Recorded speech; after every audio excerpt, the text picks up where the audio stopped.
के दौरान कुछ लोग ऐसे भी हैं जो किसी न किसी तरीके से लोगों की मदद के लिए अपने हाथ बढ़ा रहे हैं। जामनगर के भरत बाई भी इन फरिश्तों में एक हैं जो लोगों की हर मुमकिन मदद करने के लिए तैयार है। भरत बाई ने अपनी लाखों की महंगी कार को एम्बुलेंस में तब्दील करके एक ट्रस्ट को दे दी है ताकि कोरोना मरीजों को अस्पताल पहुंचाने में उनकी गाड़ी काम आ सके।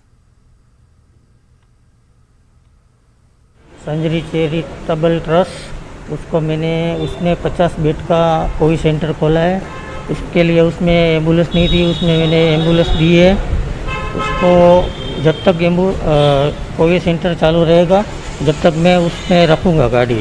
और मेरी गाड़ी है लैंड रोवर डिस्कवरी, वो करोड़ों की गाड़ी है, पर मेरे को अभी कुछ काम की नहीं है। अब इसमें नहीं दूंगा तो कुछ काम की नहीं है। कहीं भी एम्बुलेंस नहीं मिल रही है, अभी कोरोना की महामारी चल रही है, इसीलिए उसमें काम के लिए आए, इसीलिए मैंने एम्बुलेंस करके